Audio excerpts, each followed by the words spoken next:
I don't want to start by discussing Boris Johnson's story. I want to start with Safia Nagar's story, a 20-year-old woman who lost her father to COVID last year. Safia's dad, Dr. Zagari Nagar, was a doctor who worked in the National Health Service for nearly 40 years. Safia and her brother moved home before Boris Johnson announced the Christmas lockdown in 2020. After a trip to the supermarket, they contracted COVID-19. They tried to isolate, but their dad caught the virus too.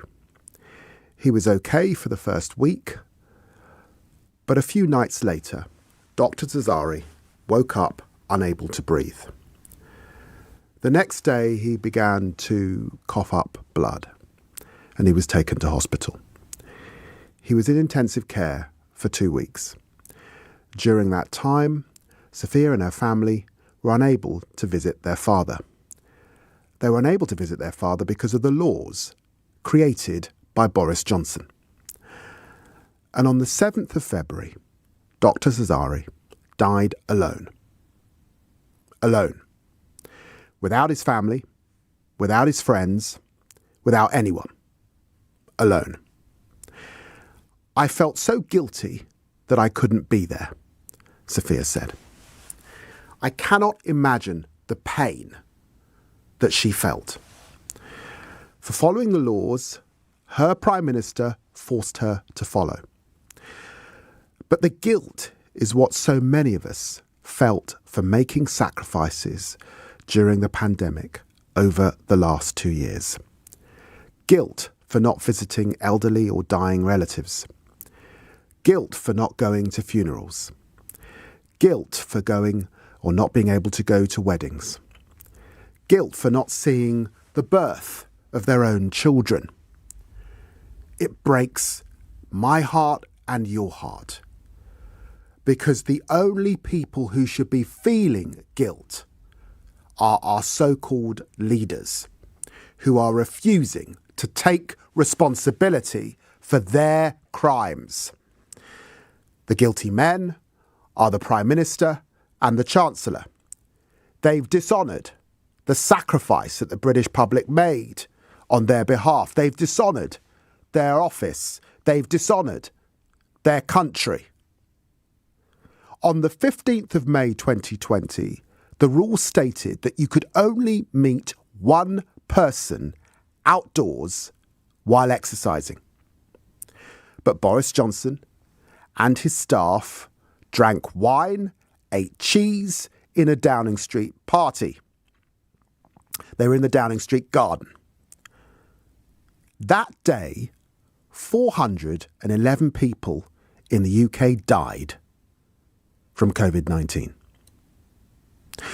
On the 20th of May, Boris Johnson and his wife attended a party in the number 10 garden.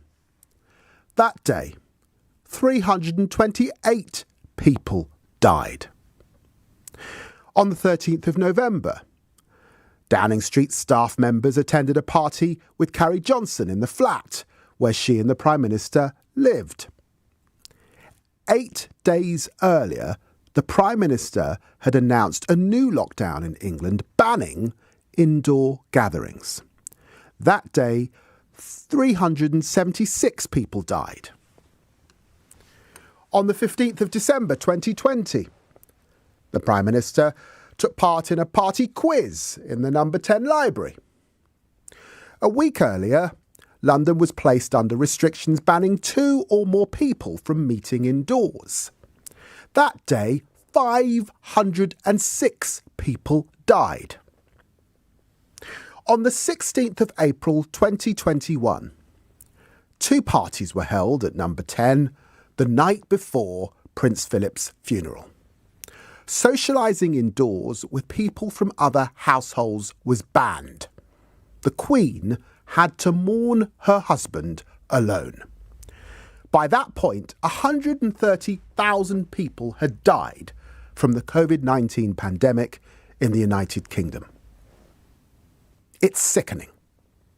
The leaders of our country getting drunk at parties in their state-funded homes after making laws that meant families like Sophia's were unable to visit relatives that they would never see again.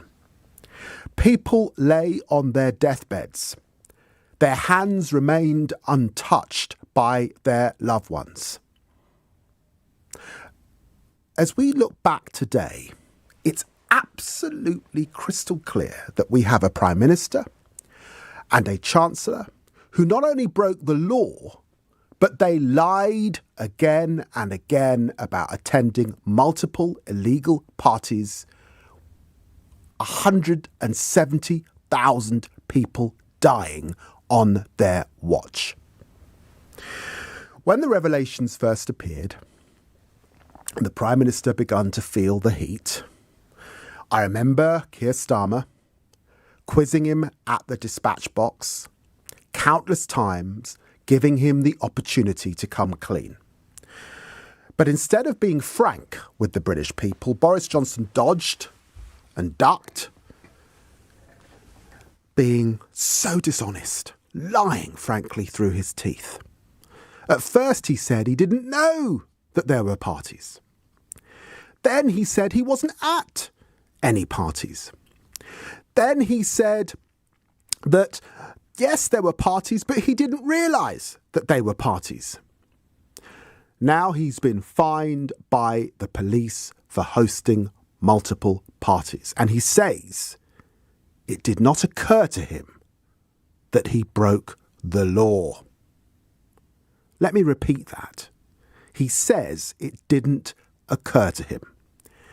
Well, it occurred to everybody else listening to this show. It occurred to the millions of people who miss funerals, the birth of their children, who stayed at home. And before I became a politician, I was a lawyer. It doesn't take a law degree to know that ignorance is not a defence for breaking the law. So there's a simple question. Should he now resign? And frankly, I cannot believe, after lying to Parliament, after breaking the ministerial code, after suffering a criminal sanction, that this is still up for debate. He broke the ministerial code. He lied to Parliament. He became the first Prime Minister to break the law in office. Some Conservative MPs are saying that you cannot change leader during a crisis. But the Prime Minister's a great student of history. Well, let's give him a history lesson. In 1940, Neville Chamberlain was replaced by Winston Churchill the day Hitler invaded Western Europe. Lord George replaced Herbert Asquith weeks after the Somme. George Greville replaced Pitt the Younger weeks after Napoleon's triumph at Austerlitz. And there is no time more important, frankly, than to replace a feckless leader during a crisis. And if this is about Ukraine, if this is about leadership during Putin's illegal war, why did the Prime Minister allegedly cancel plans to bring back Parliament today because of a potential chemical weapons use in Mariupol? We need a Prime Minister who can do everything necessary to support Ukraine, not one who's hiding from Parliament to save his own skin. This is also a simple question of fairness. As a backbencher, I published the Lammy review looking at how our justice system unfairly affects ethnic minorities. As Shadow Secretary of State for Justice, I was committed to making the justice system work for all Britons. My constituent was fined £2,200 for going out in lockdown without a reasonable excuse last month. If there's any justice in this country, Boris Johnson and Rishi Sunak, the people who made the laws and lied about breaking them, would at least lose their jobs and taxpayer-funded homes.